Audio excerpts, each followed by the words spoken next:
Hello everybody, welcome back to my channel Keerthika's kitchen. ఈరోజు వీడియోలో సరికొత్త పద్ధతిలో చేపల ఇగురు ఎలా ప్రిపేర్ చేసుకోవాలో ఈ వీడియోలో చూపిస్తున్నాను. గ్యాస్ ప్రాబ్లం ఉన్నవాళ్ళు అస్సలు పులుపు లేకుండా ఇలా ఒకసారి సెమీ గ్రేవీతో ఈ చేపల కూర ఒకసారి ట్రై చేయండి. పులుసు కాకుండా, డీప్ ఫ్రై కాకుండా ఇలా ఒకసారి ప్రిపేర్ చేసుకోవడం వల్ల రైస్లోకి కూడా బాగా కలుస్తుంది. ఒకసారి మీరు ట్రై చేయండి. ఈ రెసిపీ కోసం ముందుగా కేజీ చేపలు తీసుకోవాలి. కేజీన్నర చేపలు తీసుకుంటే వేస్టేజ్ పోయి మనకు కేజీ వెయిట్లో చేపలు వస్తాయి. ఇలా నీట్గా వాష్ చేసుకున్న చేపల్లో 1/2 టేబుల్ స్పూన్ పసుపు, 1/2 టేబుల్ స్పూన్ సాల్ట్, అదేవిధంగా 1 టేబుల్ స్పూన్ కారం కూడా వేసేసుకోవాలి. ఇప్పుడు ఇలా కారం, సాల్ట్ ఇంకా పసుపు వేసుకున్న తర్వాత 1 టేబుల్ స్పూన్ వరకు ఆయిల్ కూడా వేసుకోవాలి.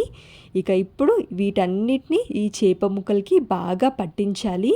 ఇలా ముందుగానే వీటన్నిటిని పట్టించడం వల్ల చేప ముక్కల్లో ఉండే వాసన అవేమీ లేకుండా చాలా బాగుంటుంది. అదేవిధంగా సాల్ట్ కూడా పీసెస్కి బాగా అబ్జర్వ్ అవుతుంది.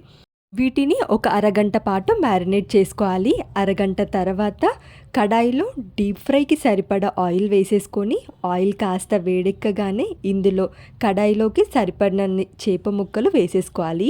ఈ ఫిష్ పీసెస్ 2 లేదా 3 లేదా 4 మీరు తీసుకున్న ఆయిల్ క్వాంటిటీలో వేసుకొని మీడియం ఫ్లేమ్లో పెట్టుకొని 2 సైడ్లు కూడా ఫిష్ పీసెస్ని బాగా ఫ్రై చేసుకోవాలి. ఫ్లిప్ చేస్తూ 2 వైపులు కూడా ఫ్రై చేసుకోవాలి. నేను ఇక్కడ చూపిస్తున్నాను చూడండి, ఈ విధంగా కాస్త డీప్ బ్రౌన్ కలర్లో కాకుండా లైటిష్ ఎల్లో కలర్లోకి వచ్చేంత వరకు ఫ్రై చేసుకుంటే సరిపోతుంది. ఇదే ప్రాసెస్లో మిగతా అన్ని చేప ముక్కలు కూడా వేసుకొని మీడియం ఫ్లేమ్లో పెట్టుకొని ఫ్రై చేసేసుకోవాలి. ఈ విధంగా మరీ డీప్ ఫ్రై కాకుండా, క్రంచీలా కాకుండా ఈ విధంగా ఫ్రై చేసుకొని ఫిష్ పీసెస్ని పక్కన పెట్టుకోవాలి. కర్రీ ప్రిపేర్ చేయడం కోసం ఈ ఒక్క మసాలా ఉంటే సరిపోతుంది. మిక్సీ జార్లో 2 టేబుల్ స్పూన్ల ధనియాలు, అదేవిధంగా 1 టేబుల్ స్పూన్ జీలకర్ర, 10 నుంచి 12 వెల్లుల్లి రెమ్మలు వేసుకొని ఒక పెద్ద ఫుల్ టేబుల్ స్పూన్ గసగసాలు కూడా వేసేసుకోవాలి. గసగసాలు వేస్తే ఈ కర్రీ చాలా బాగుంటుంది. 4 లవంగాలు కూడా వేసేసుకోవాలి. నెక్స్ట్ ఇప్పుడు ఇందులో ఒక చిన్న టీ గ్లాస్ వాటర్ పోసుకొని వీలైనంత మెత్తని పేస్ట్లా గ్రైండ్ చేసి పక్కన పెట్టుకోవాలి. నెక్స్ట్ చిన్న సైజు ఉల్లిపాయ, ఇక్కడ చూపిస్తున్నాను చూడండి సైజు కూడా, ఈ సైజు ఉల్లిపాయ తీసుకొని పెద్ద ముక్కలుగా కట్ చేసుకోవాలి. ఇప్పుడు ఈ ఉల్లిపాయ ముక్కల్ని కూడా మనం ముందుగానే పేస్ట్ పట్టుకున్న ఈ మసాలా పేస్ట్లో వేసి ఫైన్ పేస్ట్గా గ్రైండ్ చేసి పక్కన పెట్టుకోవాలి. ఇక లాస్ట్గా మన కర్రీ ప్రిపరేషన్, ముందుగా ఒక కడాయి పెట్టుకొని ఇందులో ముందుగానే ఫ్రై చేసిన ఆయిల్ ఉంటుంది కదా, అందులో నుంచి ఒక 2 లేదా 3 టేబుల్ స్పూన్లు ఆయిల్ వేసుకొని పొడుగ్గా కట్ చేసుకున్న పచ్చిమిర్చి, ఒక 2 పచ్చిమిర్చి వేసి మనం ముందుగానే గ్రైండ్ చేసి పెట్టుకున్న ఈ మసాలా పేస్ట్ కూడా వేసేసుకోవాలి. ఇలా మసాలా పేస్ట్ వేసుకున్న తర్వాత మనం వేసిన అన్ని ఇంగ్రీడియంట్స్ పచ్చివే కాబట్టి ఆయిల్లో పచ్చివాసన పోయేంత వరకు బాగా ఫ్రై చేసుకోవాలి. ఆయిల్ పైకి సపరేట్ అయ్యేంత వరకు, పచ్చివాసన పోయేంత వరకు బాగా ఫ్రై చేసుకోవాలి. ఇందులోనే ఒక గుప్పెడు కరివేపాకు వేసుకొని ఈ మసాలా పేస్ట్ అంతా కూడా దగ్గరగా అయ్యి ఆయిల్ సపరేట్ అయ్యేంత వరకు ఫ్రై చేసేసుకోవాలి. నెక్స్ట్ ఇందులో ఒక 1/2 టేబుల్ స్పూన్ పసుపు, 3 టేబుల్ స్పూన్ల వరకు కారం వేసుకోవాలి.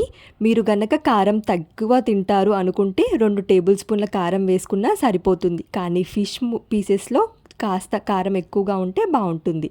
టేస్ట్కి సరిపడా సాల్ట్ కూడా వేసేసుకొని ఇప్పుడు ఇవన్నీ కూడా బాగా కలిసిపోయే విధంగా ఫ్రై చేసేసుకోవాలి. ఒక 2 నిమిషాల పాటు బాగా ఫ్రై చేసుకున్న తర్వాత మనకు ఈ కన్సిస్టెన్సీలో వస్తుంది. ఇప్పుడు మనం ముందుగానే ఫ్రై చేసి పక్కన పెట్టుకున్న ఈ ఫిష్ ముక్కలన్నీ కూడా, ఈ ఫిష్ పీసెస్ ఇందులో బాగా సర్దుకోవాలి. ఒక్కసారి ఫిష్ పీసెస్ వేసిన తర్వాత నేను ఇక్కడ చూపిస్తున్న విధంగా స్పూన్ కింద నుంచి ఈ మసాలా పేస్ట్ అంతా కూడా బాగా కలిసే విధంగా జాగ్రత్తగా ఫ్లిప్ చేసుకోవాలి. ఒకవేళ మీరు బాగా గబగబా తిప్పారనుకోండి ఈ ఫిష్ పీసెస్ చిదరైపోతాయి. అలా కాకుండా కింద నుంచి వీటిని ఒక్కసారి ఫ్లిప్ చేసేసుకుంటే సరిపోతుంది. మరీ ఎక్కువగా తిప్పవసరం లేదు. ఒక పెద్ద గ్లాస్ వాటర్ పోసుకొని ఇక ఇప్పుడు అస్సలు స్పూన్ గరిట ఏమీ పెట్టకుండా కడాయిని మాత్రమే తిప్పుతూ ఉడికించుకోవాలి. దగ్గరగా మధ్య మధ్యలో ఈ కడాయిని తిప్పుతూ ఈ వాటర్ పూర్తిగా ఇనికిపోయి దగ్గరగా గ్రేవీ అయ్యేంత వరకు ఉడికించుకొని చివర్లో కొత్తిమీర వేసేసుకోవాలి. ఈ కొత్తిమీర వేశాక కూడా అస్సలు గరిట పెట్టకుండా ఆయిల్ పైకి తేలేంత వరకు కడాయిని తిప్పుతూ ఉడికించుకోవాలి. నేను ఇక్కడ చూపిస్తున్న ప్రాసెస్లో మీకు ఇక్కడ చూపిస్తున్నాను చూడండి. ఇలా ఫైనల్‌గా ఆయిల్ పైకి సపరేట్ అయ్యేంత వరకు ఉడికించుకుంటే సరిపోతుంది. అంతే, మన టేస్టీ ఫిష్ ఇగురు రెడీ అయిపోయినట్టే. ఈ చేపల ఇగురు రైస్‌లోకే కాదు, జొన్న రొట్టెలోకి కూడా చాలా బావుంటుంది. రైస్‌లోకి కూడా బాగా కలుస్తుంది.